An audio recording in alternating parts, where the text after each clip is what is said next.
We are. I don't know what happened. I always You're so worried about me over here. Yeah. I always mute myself from the soundboard. I don't even know what happened here. We are live. Welcome back, ladies and gentlemen. I am one half of your co-host, Blake Ruffino. I got the guy. You're like the New Jersey Conor McGregor. Let's give you that new nickname. How do you like that? Do you like that one instead?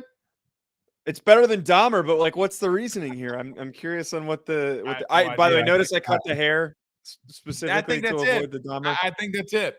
I mean, I wanted to call you Dennis the Menace. Remember Dennis the Menace? You're probably a little too young for that, aren't you? I'm too young for that. I know the reference. I'm a little too young for that one, though, admittedly. Mr. Wilson! You know that's also what Sean Payton's going to be doing when he goes to Denver. Anywho, we're not here to talk about the NFL. We're here to talk college football. Joe, it's going to be really fun. National championship game coming up on Monday. We'll talk about the frogs and dogs. I like the dogs and frogs. Print the shirts, but we'll talk about that. Maybe a little preseason top 10. Your boy Sam Hartman finally made his announcement. Oh, he went to Notre Dame. Whoever thought he was going to? We're all shocked. We're all incredibly shocked that he picked Notre Dame. Hey, look, I'm excited. I'm happy. I'm sure we're going to get to it later on in the show. We don't need to talk about the tampering stuff anymore. We can talk about maybe what it means for Notre Dame. But I'm excited. This is great. Buckner looked like crap in that bowl game. Well, first off, Buckner is crap. He is crap.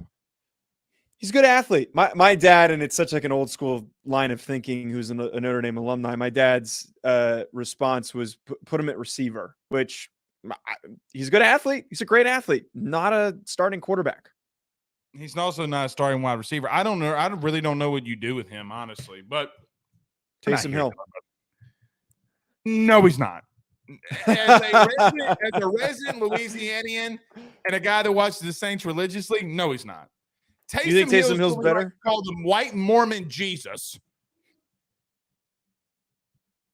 I don't think Taysom Hill's that. Jesus. I don't think Taysom Hill's very good at anything that. I mean, he's a good athlete, so that's the same situation here. Great athlete. You put him in, run some wildcat. He can run the ball. He can run the ball. He can run the ball, but he can't do anything else. So it's the same thing with Buckner. Buckner's a really good athlete. That's what they did when they had Jack Cohn. They were bringing him in as the Taysom Hill, and he would whip off these long runs. I thought Brian Kelly actually messed that one up. I like Cohen. Maybe I was wrong. Who knows? I mean, I don't watch enough NBC to find out. So we're not here to talk about Notre Dame, Joe. We're here to talk about the dogs and the frogs. All right, we'll do that. I really don't know what are some other things that we got on the table. What else you got for us? What's some things we can talk about? We're going to be talking about today. There's the one big game that we're going to be talking about, Blake. I want to dive in. I want to talk about the national championship coming up, and you're right. There's not a lot of other news. There's mostly transfer portal stuff that's going on, and a lot of movements. We've got Bobby Petrino that's heading to Texas A&M, but I'm just a lot of these things is separate from the Hartman news. I'm just kind of letting it pass me by because I'm just so locked in on the game that's going to happen on Monday. By the way, you know the kickoff time's at 7:30. 7:30 Eastern or Central Time? Yeah, Eastern Time. Okay, well, I got to be honest. I kind of like that. I like the 5 o'clock, 6 o'clock kickoffs. I mean, I know it sucks for everybody on the West Coast. Yeah, but like what? I mean, but what would it be? It'd be like 4 o'clock there. Yeah, it's right? 4:30. So for you guys, like that's perfect. You're not up as late. It's a reasonable some of us time. Got kids, Joe. Well, I don't have kids, and I have to now leave my office early. Otherwise, so there's 2 reasons why now I have to leave early. Is I don't want to get stuck here watching the whole game at the office, and then 2, the game is played on my way home. So if I leave around kickoff time, I'm getting stuck in traffic for an hour and 30 minutes. So the timing of it, I'm not very big fan of. Well, they're also not allowing tailgating at SoFi Stadium. They've never allowed it, which is completely ridiculous. It's a really weird game day environment behind that. What's the reasoning? Like, LA. With all due respect, what are you worried about? Littering? I think it's like with them not passing betting. It's like a self-righteousness thing. I'm sure it's part of it. I'm sure that they want to keep things clear. I don't know. For the Harry Weinstein says hello. That's a wonderful reference to throw out there. But look, they don't. I've been to a Rams game before. They don't do it. They don't do any tailgating. It's a joke that they don't. The area that the stadium's in is also just a terrible spot for a stadium. There's nothing around it. You can't walk to a bar. Like there's nothing to go to before or after the game. You show up and then you leave, and it's impossible to get in and out of the stadium. It's very overrated. It's a very nice venue. Probably the nicest stadium I've ever been in. But the surrounding infrastructure sucks, so I'm not surprised about the tailgating thing, and they shouldn't have allowed the national championship to be there. So we might talk on that. All right. So I do want to talk about Bobby Petrino. Actually, Joe, I want to talk about that first. Let's get that knock that out really quickly, and then because we'll spend so much time on this game, then we can get into it. But let's do this. Let's talk about our good friends over at BetOnline.ag. We'll be back in 1 minute, but before we get to our first commercial break, everybody stop, collaborate, and listen. Don't be a Rudy Poo. Hit the like and share. There's so many of you that listen to us live on Facebook. Share those groups. Share your social media pages. Also, Joe, I made this announcement on AYS last night. I'll make it again here today. You made fun of me a little bit, and I'm gonna call you out on this one. You were right. I put the time frame too short to give out money. $200 to someone if we get to 5K subscribers, AYS on YouTube, and 1,000 on the Ruffino and Joe show. So I'm giving out $200 to if we can hit those goals. I think that those are very reasonable within a month time frame to get us there. So hit the like and share, subscribe, notification bell, and wherever you listen to podcasts, rate, review, and subscribe. Joe, let's do this. Let's take our one and only break. We'll be back in 50 seconds. Let's talk a lot of college football. BetOnline is the fastest and easiest way for you to wager on all of your favorite sports, contests, events with the first-to-market odds and lines. Find reviews for all the news for each league, including Major League Baseball, NFL, NBA, NHL, combat sports, college sports, esports, and even golf. BetOnline continues to be the top online resource for all of your sports information for live in-game betting, props, and futures. Head on over to BetOnline today and use your mobile device to join and make your first sports bet. Use our promo code BELIEVE50, that's BELIEVE50, BLEAV 50, to receive your 50% off welcome bonus on your first deposit. That's BetOnline.ag, BetOnline.ag. We're back! New year, new show, same damn audio board, baby. Let's get it rolling. All right, so listen, Joe, yesterday, Bobby Petrino was announced as the next offensive coordinator at Texas A&M. Jimbo advised, and they put out in a press release that Bobby Petrino will be calling plays. Here's my God's honest take on it. Look, at Missouri State last year, Bobby Petrino and the Missouri State, I think they're the Grizzly Bears or the Bears, whatever their mask, they went to Arkansas, and look, they were laying the smack it down on a mid-tier SEC team. I understand that he was on a motorcycle with a blonde. I understand, and I'm going to rest my case here, so brace yourself. You see what I did there? He is a really good offensive mind. He can do some good things offensively. I don't know how this is going to work out personality-wise. I think Jimbo and Petrino probably going to wind up hating each other. But here's my only thing with the Petrino thing. I still think Jimbo knows what he's doing offensively. He just hasn't adapted to the 21st century. I think the both of them coming together and using their heads for offensive game planning could be something interesting to watch out there in Aggieland. What do you think? I think it's a good pairing. Them hating each other is definitely inevitable. And I'm sure that this was an ongoing process. I'm sure that there were more qualified and better offensive coaches that were available or talked to that turned it down because of the circumstance of if Jimbo gets fired at the end of the year, you're also out of a job if you're the offensive coordinator that he picks. But it's kind of funny because Petrino's an older guy. Jimbo Fisher has a very archaic, old school offense that he refused to change. And his way of fixing it is by bringing in another old guy to be his offensive coordinator and to call the plays. But separate from that, though, we do know one thing for certain, that Bobby Petrino is a really good offensive mind in the past. Lamar Jackson was at Louisville when Bobby Petrino was there. We knew how good Arkansas's offense was. And listen, to his credit, he went full spread. He went full zone read. Like, you got to give him that now. Like, he's adaptive. He's adaptive. And I'm going to tell you something. A lot of people rag me on this. Connor Weigman can play, dude. Their quarterback, Weigman, can play. The problem with A&M is not going to be Petrino. It won't. You know what the problem's going to be? They have 27 dudes in the portal.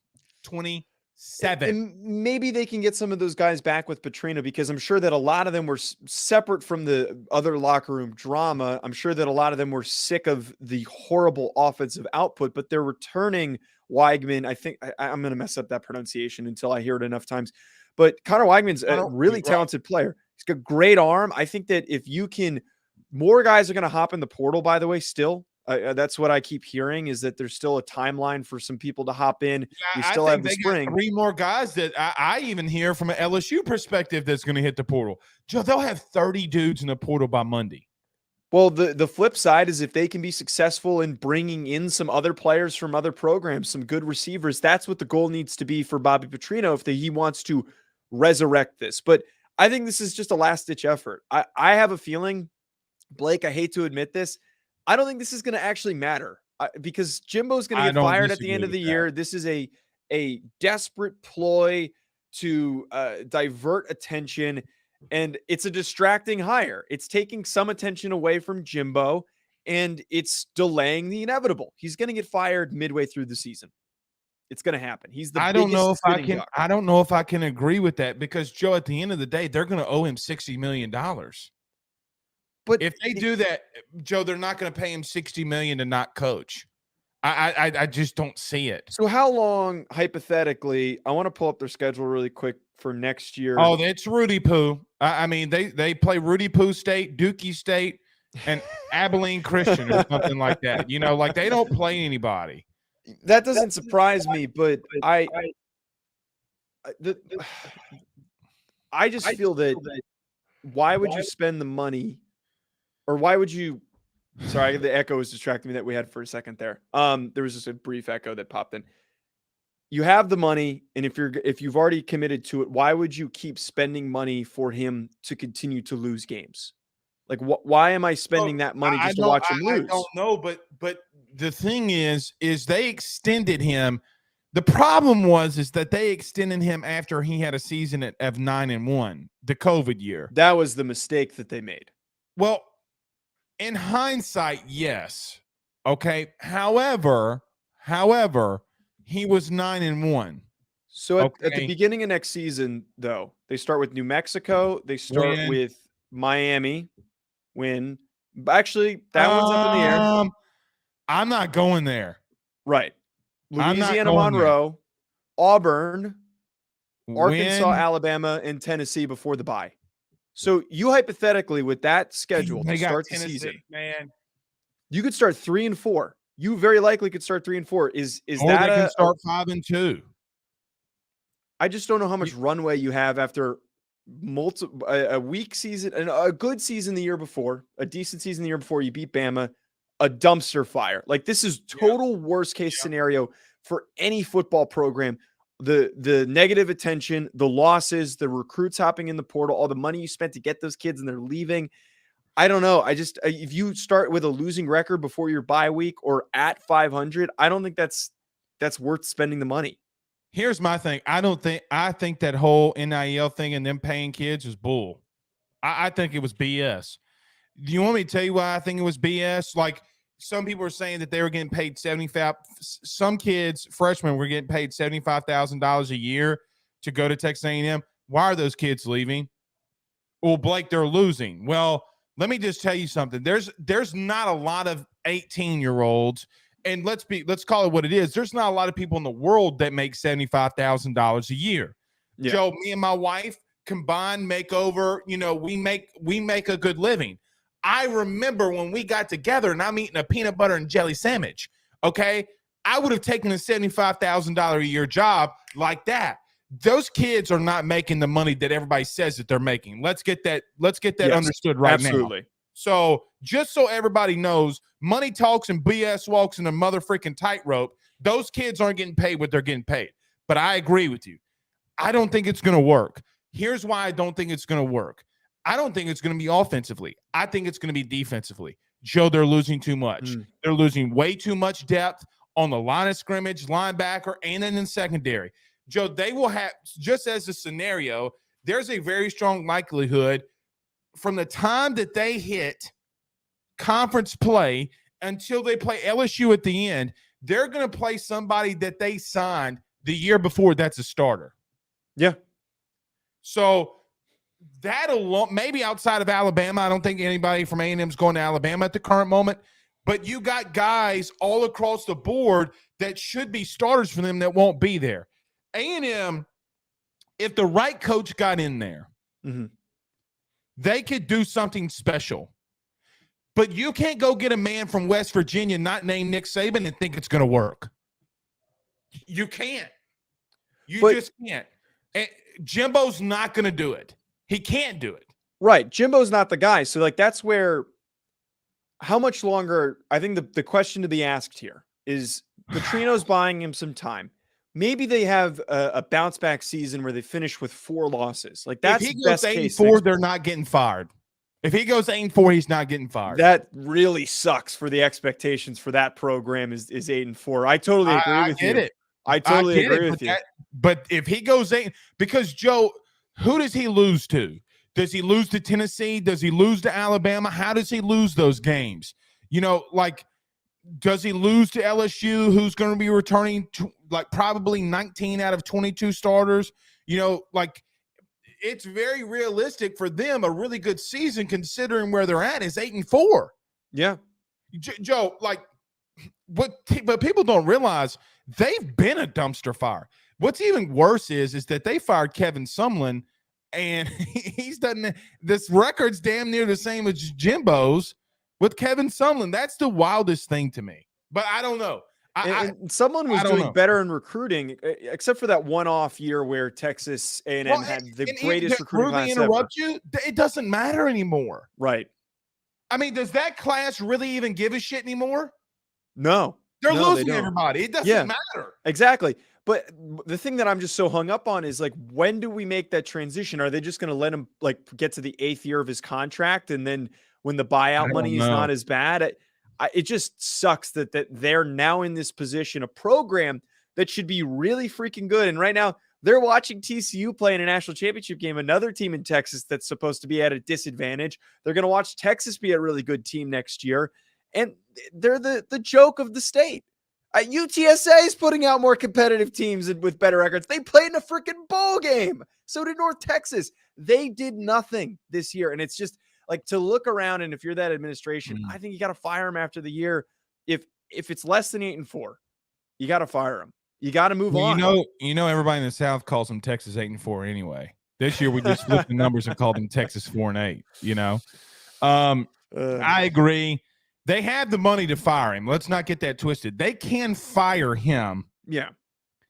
I just don't know if they pay somebody $60 million not to coach. He's got the greatest agent. Is Sexton his agent? I think Sexton's yes, Jimmy Sexton is his agent. That man, there's no agent Hall of Fame, but it should be named after him. It should be named after him for the things that he's done. Well, think about this. Well, he doesn't have Brian Kelly anymore, but he's got Mel Tucker. He's got your boy in Penn State. He's got Kings. He's got Lane Kiffin. He's got Nick Saban. He's got Billy Napier.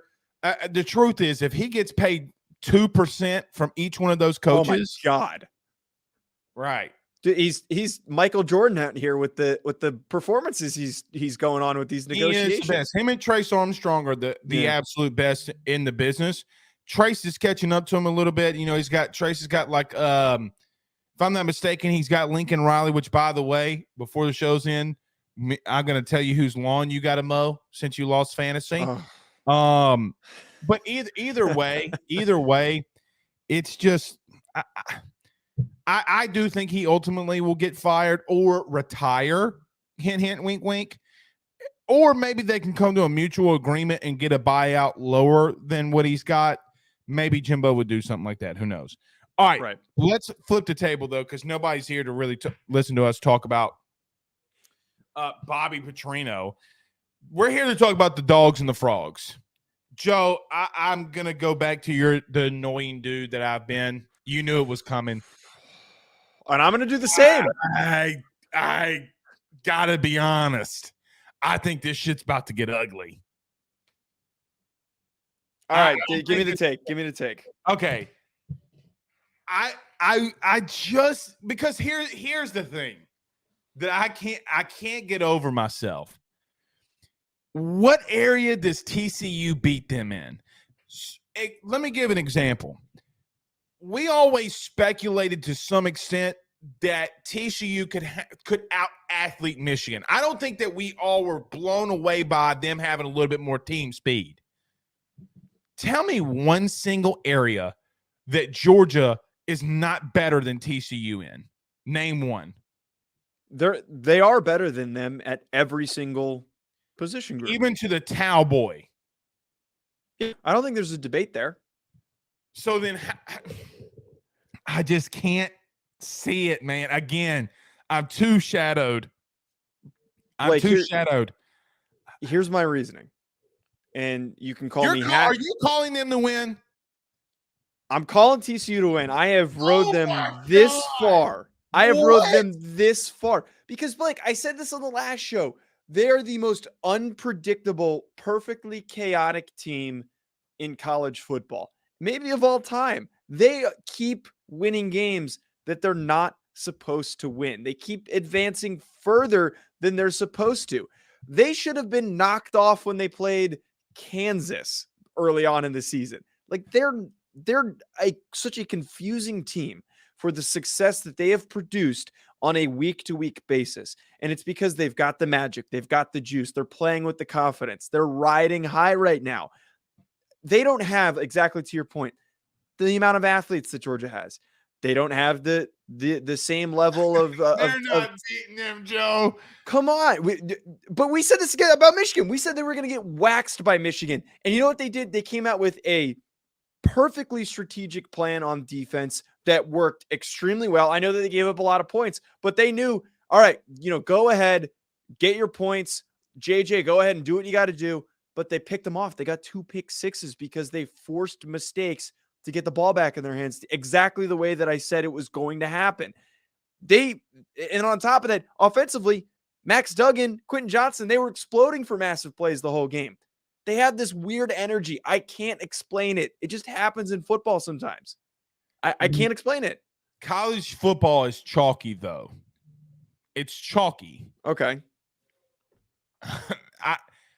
I don't know, man. I feel bad. Here's why I feel bad. Because I keep saying this shit and they keep winning. Now.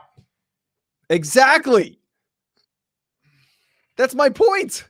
Yeah, but this is a different animal. This is a different animal, dude. They don't have – it's just a different animal.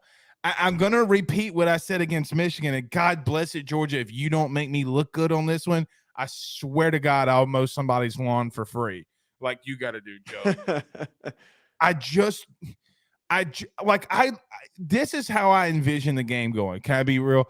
I'm not trying to be rude to you. I know that you're a Notre Dame fan. I knew this was coming. I think it's gonna be that Alabama Notre Dame game. Which one? The one in the national championship where it got bad, where Monte Teo's girlfriend magically came back to life. 2012 one. What a wild documentary. It was. And I said this to my I forget who I said it to. I do remember saying this to my girlfriend after I watched the documentary. I remember that was the worst day of my life. Like that 2012 national championship game. That might have been the worst day of my life watching that game. Well, that's the worst day of your life, and you've lived a pretty good life. No, I've endured probably a lot worse things, but I just remember that was the most miserable I've ever been watching a game ever. All right, I lied. I don't think it's going to get that bad. I do think it's going to be within a 2-score game. I just think ultimately Georgia's just got so. Here's the difference. Michigan doesn't have the depth. Georgia does have the depth. Now, you know, what was crazy that you said this about Georgia a week ago was as the game continued to go on, that pass rush kept getting to C.J. Stroud. Now, C.J. would ultimately do what we said he had to do in using his legs finally to make explosive plays. My only thing was I went and watched that game, that TCU Michigan game again today because I knew we were going to talk about this. Something's off with Max Duggan, dude. Something is off. And if something is off when he plays Georgia, it can get ugly. Now, would I sprinkle the money line for TCU and the plus 14? Yeah, I put $5 on it already. Just to, you know, if I lose $5, I lose $5. It is what it is. But he looked off against Michigan. When you look off against a team defensively like Georgia, you better pray to God some magic happens. Because, like, so for example, the drag route that he hit Quentin Johnston on that went for 7. Yeah. That won't happen against Georgia. What Georgia wants to do defensively, they show you man-to-man coverage, and it's technically a zone. They literally, from 10 yards down, they keep everything in front of them. That's why when people say, damn, Georgia's defense looks fast. No, they're really not necessarily fast. They're just all sprinting to you because they're all in front of you, right? They're well-positioned. They're very well-positioned. The teams that have the most success against them are what? The teams that go deep. Why? Because then they have to start utilizing that speed, okay, and have to start guarding. I just don't know, Joe, if Max Duggan has enough juice to take them over the top. Am I rooting for him? Okay, cool. Yeah. But you can't ignore him going – Joe, he went 50% against Michigan. 50%. Yeah, he had a pretty one of his worst performances statistically. He still stepped up and made big plays. The argument, the games that he's had the toughest competition, he's had his worst days. Can I ask you this though? You're talking about something's off. I didn't notice it as much, but like what injury do you think? Like, what does it look like? What's the leg sleeve for? What's the leg sleeve for? So you think it's like a knee injury or a calf? Well, and anybody that's played a sport, play baseball, whatever, and I told you this during the game, dude. I don't know, people can't see me, but when you're planning and you got to hit the hip, you know, you got to do the whole Dak Prescott, he's not getting as much force as he normally does. Go back and watch that Kansas game that you were talking about. Watch him just absolutely be violent with his hips. Then go to Michigan and watch him be like, something's off, dude. Something with that right leg that he had, or right or left leg, whichever one. I'm pretty sure it's the right leg. Whatever he's got going on there, something just feels off to me. I don't know what it is. And if it is, then they're in trouble. Now, I will say this. Mm-hmm. I do think Georgia's offense early might be in a little bit of trouble too. So that 3-3-5 gave them a lot of troubles, or Michigan a lot of troubles. Does it give Georgia troubles? Right. Like for Georgia's offensive sake, I actually do think that TCU could not remove completely that Georgia offense, but at least effectively neutralize them to keep the game a little bit closer. Because I look at Georgia's offense, there's a lot of good players. They've got a quality offensive line. Brock Bowers is obviously elite, but are they really that flashy and explosive that they're going to throw up a ton of points on this TCU defense, a really well-coached TCU defense? Again, I said this in the last show. We can't use that physicality argument anymore because they took it to Michigan. The stunts that they were running, the confusion that they were causing against a Michigan offensive line that is better than the Georgia offensive line, I think that they can cause a lot of problems and keep this game low scoring. So for me, if you can limit Georgia to 28 points or less, you get a couple huge, big splash plays, which we know that they are capable of doing on any down. That's what keeps this game within a touchdown, possibly on a final drive. And if TCU finishes with the football, I have all my faith in them to score on that drive if they need to. Look at the leg brace. That is a thick sleeve. It's an extremely thick. Well, so, and let me tell you something. As someone who's had 2 ACL surgeries, brother, and I don't know. Let me see if I can zoom in here. There's a fat sleeve that he's wearing. That is not a it's not an appearance thing either. No, like, that's not. like, That's so not that a right there. thing. So Joe, look at like that's a thick sleeve on that leg, which makes me beg the question, what's going on there? And then if you notice, what you can't really see here, he's got double tape. He's double taped up. He's double spatted up. He's got it on the outside of his cleat, and he's got it in the inside of his cleat. Okay, now look at this photo right here. Okay, look at this photo right here of him trying to just complete. It's not really working that well.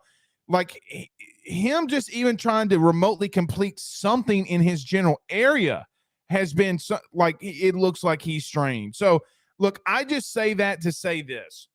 Something to me feels like it's off. Okay, that's too big of a compression sleeve. We'll see. We'll see. Now, has Sonny Dykes and TCU proven me wrong before? Yes. A lot. No, that's not true. That's not true.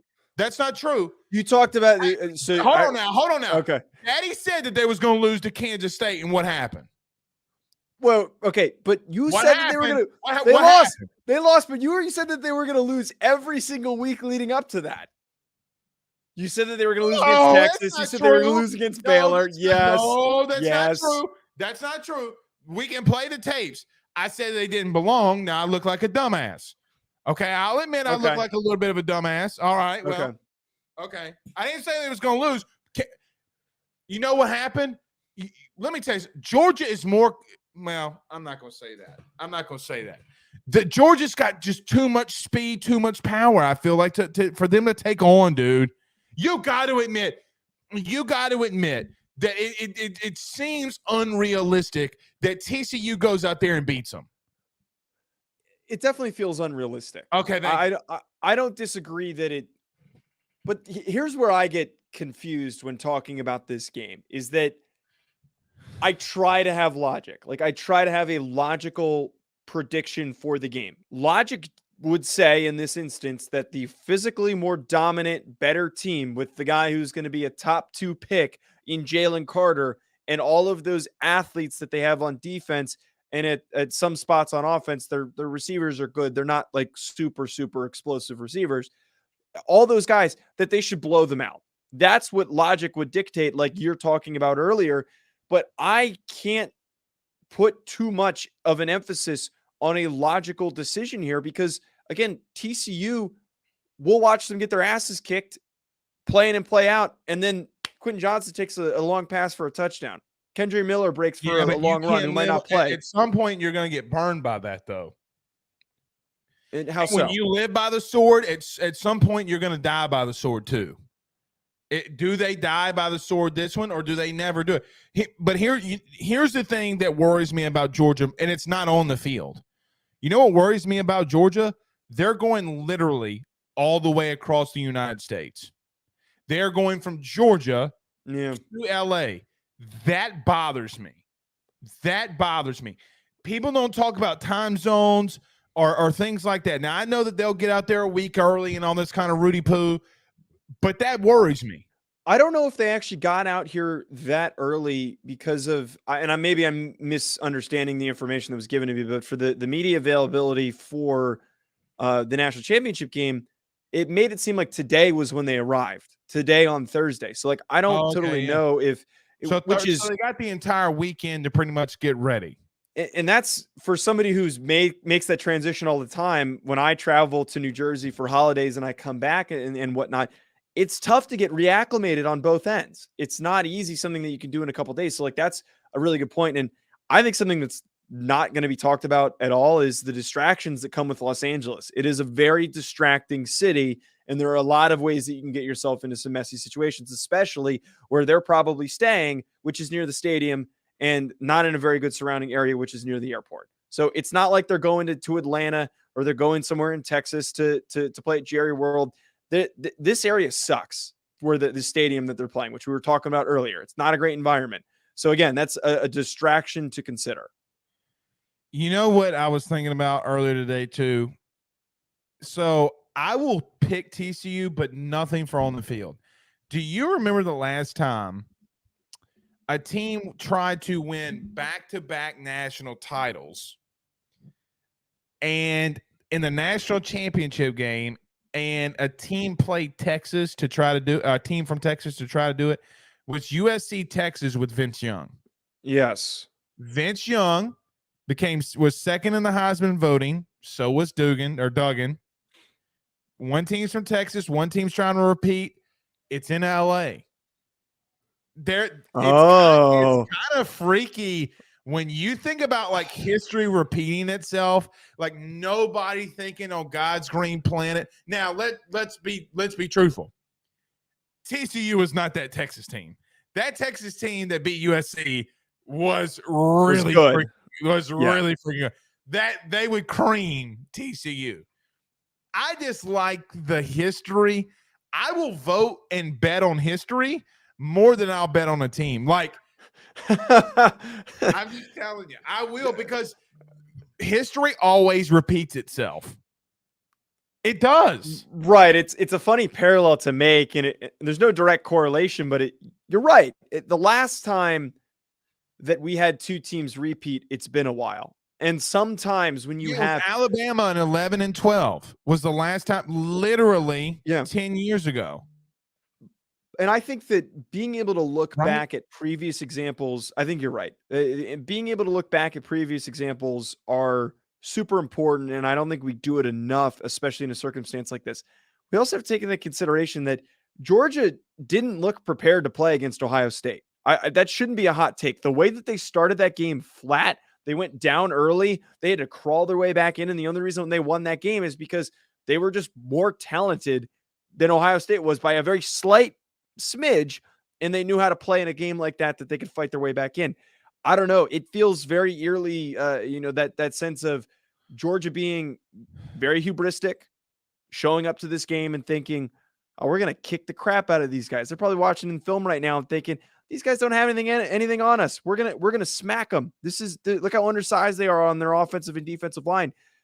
That approach, which they've done multiple times this season, also they did it against Mizzou. They did it against Kent State. It's something to consider. They've been weirdly, overly looking past teams and not respecting their opponents.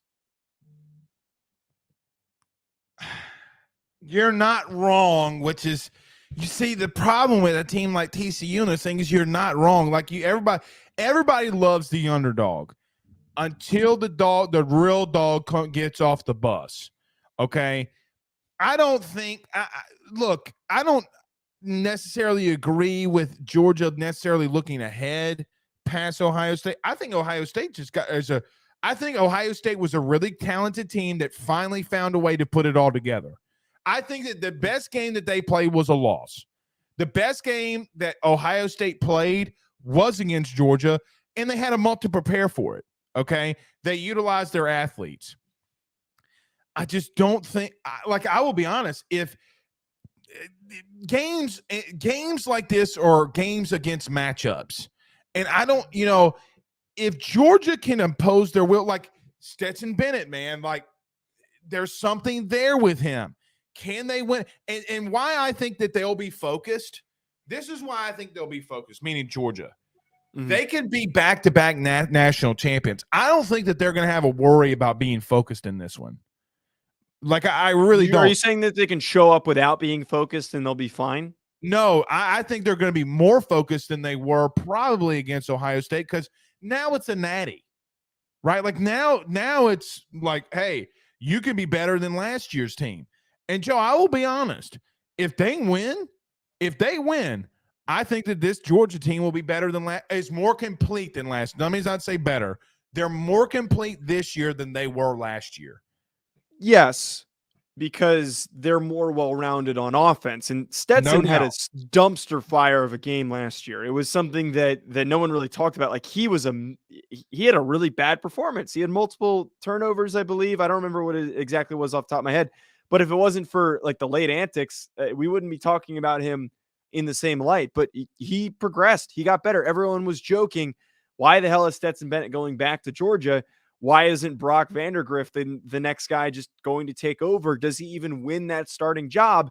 And he improved to a point where now people somehow are talking about him as an NFL draft prospect, which I still think is insane. But they are more well-rounded because of Stetson Bennett. They might have some less weapons. Stetson did score 20 points in the fourth quarter last year in that national championship game. Mm-hmm. He scored 18 to beat Ohio State. So when you talk about being clutch, Stetson Bennett might be one of the more clutch quarterbacks in college football that we've seen. Seriously. Because last year, if I'm not mistaken, he went like, let me just pull this up. I know I got it from my notes for tonight. All right, Stetson Bennett last year went 17 of 26 for 224 yards and 2 touchdowns in that game, in the national championship game last year. He didn't really need to do that. Here was the thing with Stetson Bennett, though. He did have a tendency. Now, here's where I think TCU can beat him. You ready? Here's the only hope. They got to get after Stetson Bennett. No team, if you really think about it, there hasn't been a team in the country so far that's like really gotten after him. He's the least sacked quarterback in the country for a reason. That offensive line is really good. Yeah. The reason Bama beat him the first time last year and then almost beat him again, and why you've seen teams beat him. Stetson Bennett got pressure in the interior and they got sacks. Can TCU generate any type of pressure? Can they show some goofy things defensively in this 3-3-5 that confuses Georgia enough for them to get home against Stetson Bennett? Joe, if TCU has 4 sacks, they might win it. I really believe that. Because if you start getting Georgia behind the chains and behind the sticks, it takes them out of their rhythm of their offense. They like to go play action. They like to go seam routes to the big tight ends. They like to run the football. They like to run some comebacks and outs and stuff like that. You got to get pressure on Stetson Bennett. And if you do, you can win. That is the only key in the game for me is that. Get after him, and if you do, you can win. I don't think it comes down offensively. I think it comes down to you got to stop Stetson Bennett. You got LSU, Tennessee. You know, Tennessee sacked him the most this year. Did you know that? Blanked them in the second half. Tennessee did. Blanked them in the second half. They got to find ways to get to him, because if they don't, they're not going to win this game. I'm telling you, they're not. They're too good.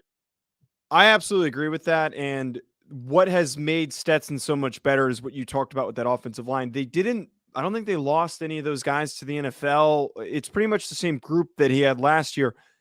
And it's easy for a guy like Stetson, who is limited athletically, very, very limited athletically, and also, as you're saying, benefits from the scheme where he can rely on play action, he can rely on Brock Bowers to do all those things. It's been easy for him. It's been really easy for him. He hasn't had a lot of pressure in his face. And again, that's another reason why I have some confidence in TCU defensively. They are really well coached. Schematically, they're one of the more difficult teams to stop. And maybe you don't get home, but you force them into a 3rd and long by getting stops on 1st and 2nd down against the run. Right. You got to get him off his mark. Like if you don't get home, you got to have Joe, you're going to think I'm crazy. You got to have 20 pressures. I don't think that's 20 might be. You got to get to him. 15 plus. Well, if he's throwing the ball 35 to 40 times a game like he did last week, that's just half. That's getting to him. That's getting pressure on him half his snaps, half of his throws. That's not chaotic. That's not So Jordan Burch, the talented tight end, the talented DN, did you know that he had like 40 pressures this year? 40. Did he really? Yes. He just couldn't get home. 40. Well, they're not really a team, I feel like, that is – they're more disruptive than closer. Well, you got to have goofy people getting pressures and sacks. Yeah. You got to let that other – a 3-3-5 for the listeners that don't know. 3 down linemen, 3 linebackers, Yeah. 2 safeties, 2 corners, okay? Safeties, linebackers, everybody's got to come off the edge. They got to find ways to get to him in the interior. They're just going to have to find – I don't know. Do you do stunts and twists and – Well, that's what they've been doing all season long, though. Those stunts and twists are what have caused the problems for some of their opponents. And it worked against Texas and it worked against Michigan, which are 2 equally comparable good offensive lines. They're up there in the conversation for best offensive lines in the country alongside Georgia's offensive line. All right, so you're picking TCU straight money line.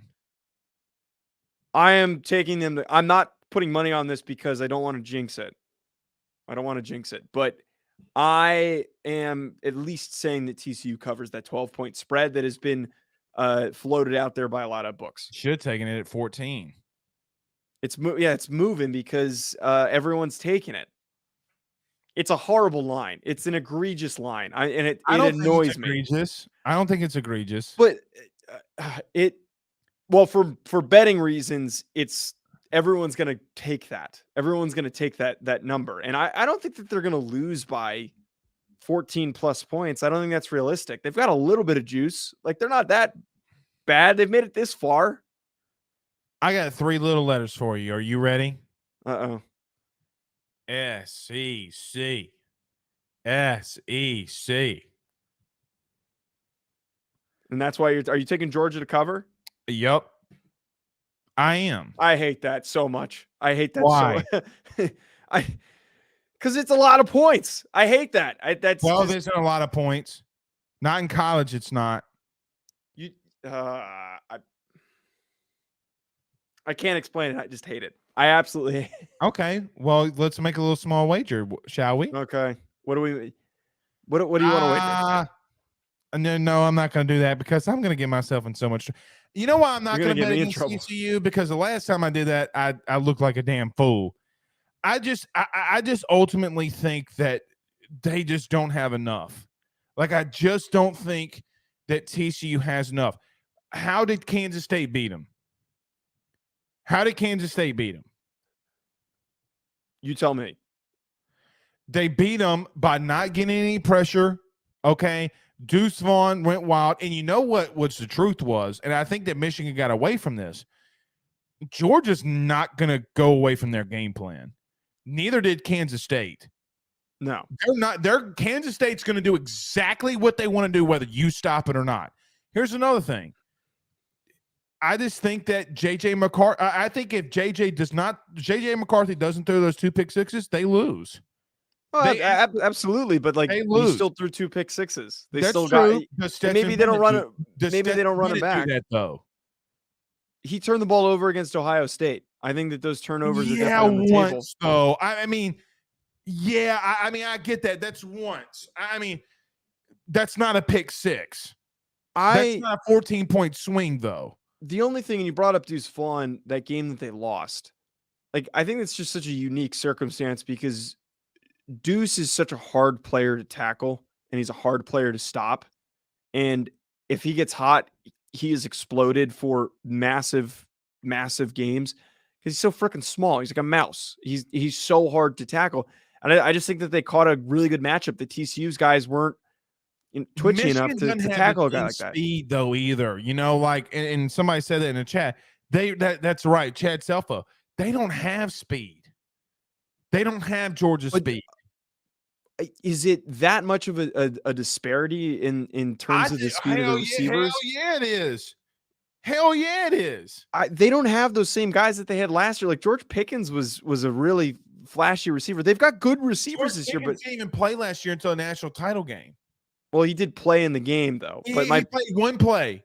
You know what he did? He had 1 catch for 52 yards. You do know that. 1 catch, 52 yards. I remember that catch, but I'm trying to remember. No, he played one play, 52 yards. I didn't realize he played that. But I'm talking about all over the place. Yeah. I'm talking about all over the place. I just don't, it's hard arguing you because I look like a fool the last time. But God bless it, if I win, I'm going to come in here and be like, you idiot. I might not show up for that show when we You better. When we recap the game. All right. We're got about 5 more minutes here, and then we gotta hop out. Okay. All right, let's do this. So you pick TCU, I pick Georgia. Mm-hmm. We'll leave it there. Do you have a top 10, like in no specific order, that you think teams that are going to be in the top 10 next year? Because after this game, we're going to start really previewing into next season. We might even, and people say we can't talk basketball. Bullshit. We're going to talk a little basketball too. I hope. Hopefully, this isn't a strict football. Like, maybe, I don't know. We'll figure it out. Anyhow. Okay. Who are some teams in your top 10 going into next year?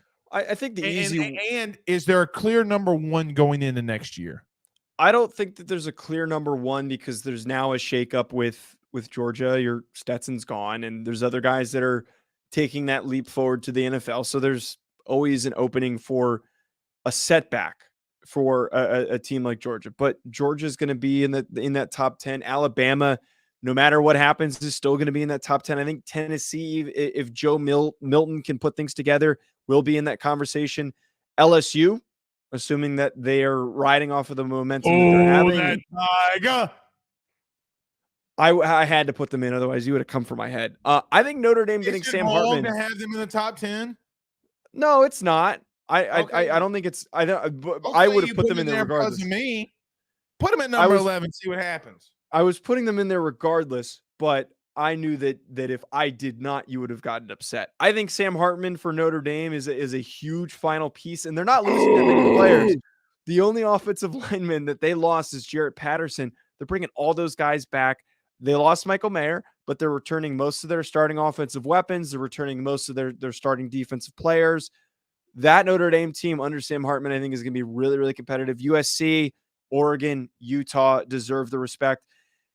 The question is I don't know if I can commit to TCU right now without knowing what happens with this team and who 100% leaves. I am reluctant to put them in the top 10 because Duggan and Quentin Johnston are fantastic players. Those are significant losses. But if I had to pick like just one team from the Big 12, it's probably going to be Texas. Oklahoma could be in that conversation as well with the way that they clean up in the portal. And Dylan Gabriel was returning. Yeah, and he's returning. The last one, I think I'm at like 8 or 9 teams. I wasn't counting in my head. UCLA deserves some respect. I think UCLA has had a really sneaky. They've had a really sneaky recruiting class. They've had some really sneaky pickups in the portal. I think that. You think Dante Moore starts?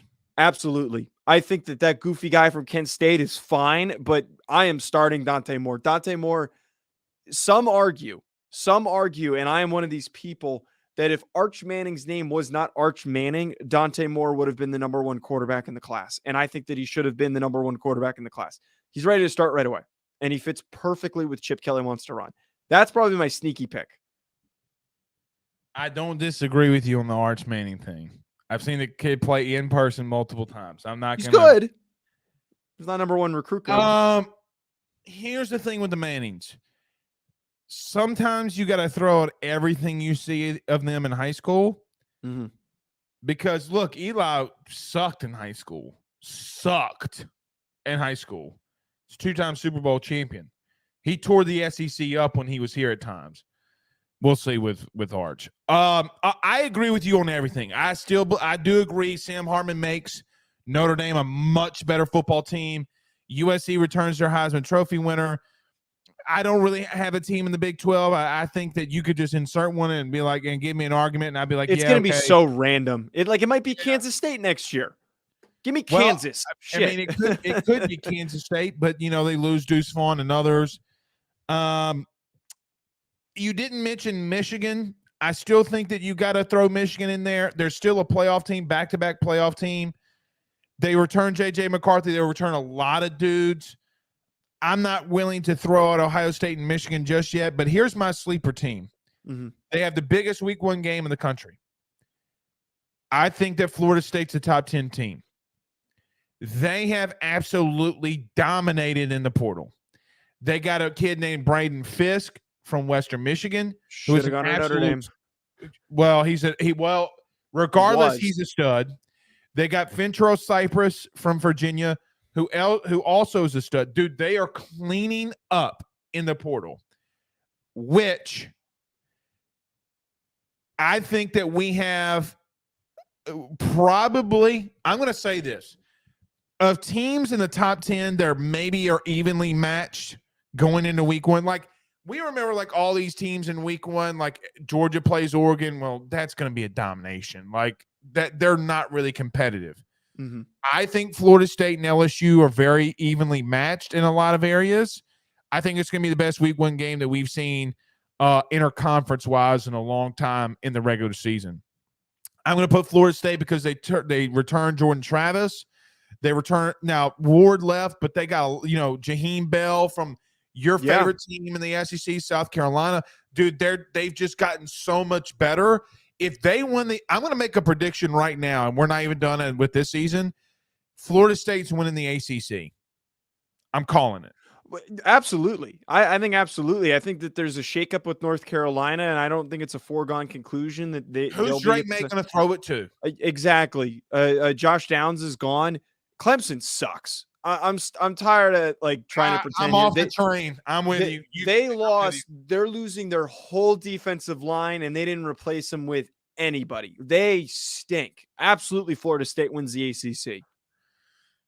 Jordan Travis is an interesting draft prospect. He's an interesting draft prospect. He's not the best at any. Yeah. You know what he is? He's the Coca-Cola Kellen Mond. Is that a good thing or a bad thing? It's a good thing because Kellen Mond's the great value of himself. He's the Walmart version of himself. And Jordan Travis is the Coca-Cola or Pepsi, whatever you want to call him. So, by the way, I saw a kid today. Before we get out of here, I saw a kid today. So I was going to get lunch, and there was this homeless guy clearly on drugs. Well, I was thinking about this when I said Coke. And this mom and this son were holding hands, and we're about to go walk into this Mexican restaurant. Okay, I was going to eat lunch with some buddies of mine. So we're walking in here, and the mom tells the little boy, he's probably 11 or 12, and she says, "Son, don't ever do Coke." He goes, "Well, Mom, I would never do Coke. I'm a Pepsi man." And I busted out laughing. She was laughing. I got to admit, when I said the Coca-Cola, it made me think of that kid today. It was pretty funny. All right, Joe. So this has been a good one. Maybe we do something on Sunday. I don't know yet. I guess we'll see. We'll reconvene. We'll reconvene. Until then, man, it's been a good episode, a good show. Well, you know what team we didn't put in the top 10 too? We didn't mention. What do you do with Bama? Well, I mentioned him. Oh, I didn't hear that. I think Bama's going to be usually fine. Anytime someone says says Alabama, I hear. Two lost Bama teams ranked though, regardless. They're ranked in the top 10 no matter what. Yeah. The truth. You want to know the truth? They'll be in the top 5. Yeah. Nobody in the preseason is going to rank them outside the top 5. No. It's not going to happen. No. Bro, you can have Jesus Christ at quarterback. They're not going to do it. Okay. All right. We're out of here. We'll see y'all soon. See y'all later. Blake Ruffino and Joe DeLeone.